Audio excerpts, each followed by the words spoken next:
안녕하세요. 포인트 성형외과 박남석 원장입니다. 여러분의 좋아요, 구독, 알람 설정을 꼭 부탁드리겠습니다.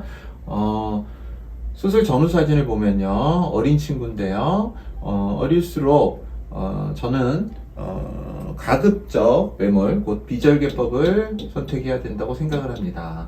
정말 모양이 안 나오고요, 눈 모양이 어쩔 수 없을 때 절개를 하는데요. 이 역시도 피할 수 있다면 피하는 게 좋다고 생각을 합니다. 비절개법은 조직의 손상이 전혀 없습니다. 조직 손상이 거의 없습니다. 그런데 절개법의 경우에는 조직의 손상을 일으키고요. 어쨌든 칼이 들어가기 때문에 이 부분에는 물론 단단한 유착이 생기면 쌍꺼풀에 도움을 줄 때도 있지만요. 대개의 경우에는 이러한 유착들이 문제가 생겼을 때, 물론 결과가 좋고 깔끔하다면 아무런 문제가 없습니다. 그런데 문제가 생겼을 때 이를 해결하기가 굉장히 어려워지고요. 또 경험상 또 일반적으로 대다수의 어린 여성의 경우에는 절개를 할 만큼 그 정도로 늘어져 있거나 혹은 그렇게 모양을 내야 할 만큼 상태가 그렇지가 않습니다. 노화로 인하거나 나이가 많이 들었을 경우에는 분명히 절개가 필요한 경우가 많겠지만 어린 여성들, 특히나 학교를 다니고 고등학교, 대학교를 다니거나 혹은 또 젊은 20대 30대까지도 굳이 절개를 할 이유가 없을 때가 많음을 알 수 있습니다.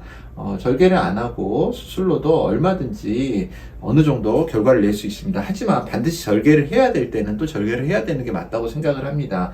이러한 부분에 대한 판단은 실제로 이제 의사 선생님이 하셔야 되는 부분인데, 너무 무작정 절개를 선택한다거나 메모를 선택한다거나 그런 건 좋지 않은 것 같습니다. 특히나 환자분들이 절개는 풀리지 않는다라는 그런 잘못된 상식을 갖고 있는 경우가 있습니다. 절개도 풀리는 경우에 풀립니다. 그래서 저는 안 풀리기 위해서 절개를 할래요, 절개를 해주길 바란다, 그렇게 하시는 분들도 있습니다. 그랬을 때는 이제 자세한 설명을 드리고 필요한 경우에 절개를 해야 될 필요성이 있는 눈이 있죠. 그런 경우가 제외하고는 가급적 비절개로 수술을 하기를 권해드립니다. 환자분도 마찬가지로 비절개로 수술을 했고요. 수술 후 모습에서 이렇게 좀 작고 재진 눈매, 흔히들 이제 가끔 인종차별적인 그런 그림으로도 많이 외국에서 외신에서 나오고 그러는데요. 약간 재진 눈에서, 동양인의 눈에서 이게 부드럽고 여성스러운 눈으로 비절개법으로도 가능합니다.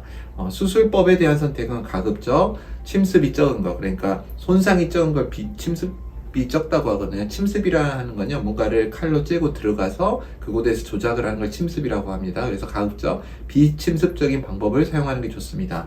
하지만 결과가 절대 안 나오는데 비침습적인 방법을 굳이 선택을 해가지고 수술하는 것도 잘못일 수 있습니다. 그래서 충분히 판단을 하고, 또 요즘은 정보가 많으니까 환자분들도 너무 한편의 생각만을 하지 마시고요. 충분히 판단을 하고 수술 방법 등을 의사와 상의 후에 결정을 하시는 게 좋겠습니다. 감사합니다. 포인트 성형외과 박남석 원장이었습니다. 여러분의 좋아요와 구독이 저에게 큰 힘이 됩니다. 좋아요를 꾹 눌러주세요. 감사합니다.